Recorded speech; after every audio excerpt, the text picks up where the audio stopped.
हरे कृष्णा। श्रीमद् भगवद गीता के अगले श्लोक व विस्तार के साथ मैं आज फिर आप सभी के समक्ष उपस्थित हूँ। पिछली वीडियो में हमने पहले अध्याय के पहले श्लोक को पढ़ा व जाना था। आज संजय उवाच से प्रारंभ करते हैं।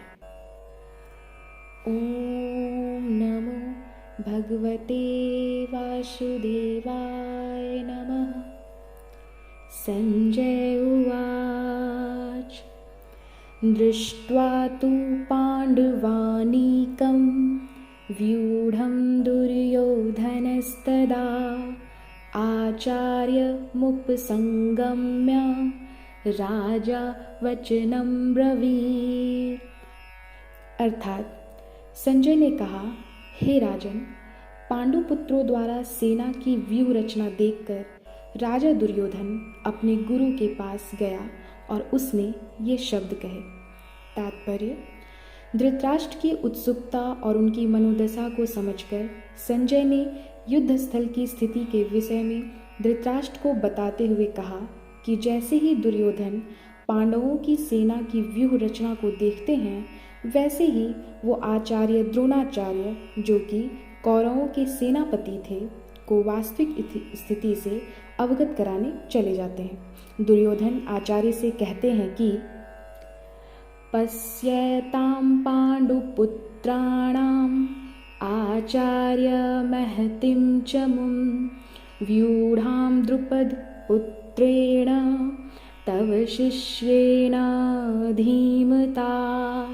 अर्थात, हे आचार्य, पांडुपुत्रों की विशाल सेना को देखें, जिसे आपके बुद्धिमान शिष्य द्रुपद के पुत्र ने इतने कौशल से व्यवस्थित किया है। तात्पर्य: दुर्योधन ने अपने सेनापति आचार्य द्रोण पर कटाक्ष करते हुए कहा, ये देखिए आचार्य, ये पांडवों की विशाल सेना, जिसे आपके ही शिष्य, जो कि महाराज द्रुपद के पुत्र भी थे, धृष्टद्युम्न ने अपनी उसी विद्या का प्रयोग कर सजाया है जो उसे स्वयं द्रोणाचार्य ने दिया था। धृष्टद्युम्न कोई और नहीं, द्रुपद को यज्ञ से संपन्न प्राप्त वही पुत्र था जिसके हाथों द्रोणाचार्य का वध निश्चित था। ये जानने के बावजूद द्रोणाचार्य ने धृष्टद्युम्न को स्वयं युद्ध शिक्षा प्रदान की। बिना कुछ छिपाए द्रोणाचार्य ने एक सच्चे गुरु होने का कर्तव्य निभाया और आज वही धृष्टद्युम्न कुरुक्षेत्र के मैदान पर युद्ध भूमि में पांडवों के पक्ष से युद्ध लड़ रहा है। अपने गुरु द्रोणाचार्य से सीखी गई युद्ध नीति का प्रयोग कर उसने व्यूह रचना की है। दुर्योधन को इस बात का भय था कि कहीं द्रोणाचार्य अपने समक्ष अपने प्रिय शिष्यों को देखकर विशेषकर अर्जुन को उदारता न दिखा दे, इसलिए वो आश्वस्त होना चाहता था, परंतु वो कुछ भी क्यों ना कर ले, उसका ये भय, उसकी शंका कभी न दूर होने वाली थी। ठीक वैसे ही जैसे कोई मनुष्य जब गलत मार्ग पर चलकर कुछ प्राप्त करने का, जीतने का, खुद को सर्वश्रेष्ठ सिद्ध करने का प्रयास करता है, तो इसी प्रकार का भय, शंका उसके हृदय में भी होती है। जबकि इसके ठीक विपरीत सत्य, धर्म व सेवा के मार्ग पर चलने वाला व्यक्ति सदैव प्रसन्नचित व संतुष्ट रहता है।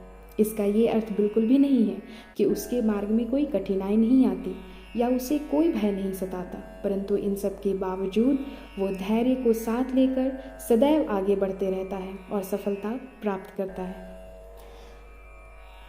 तो सबक हम सबके सामने है। अब ये हमें तय करना है कि हम कौन सा मार्ग चुनते हैं और अपने जीवन को किस दिशा में लेकर चलते हैं। आज के लिए बस इतना ही। आप सभी को बहुत बहुत धन्यवाद। अगले श्लोक के साथ फिर मिलूंगी अपने अगले वीडियो में। तब तक के लिए खुश रहें, स्वस्थ रहें और सुरक्षित रहें।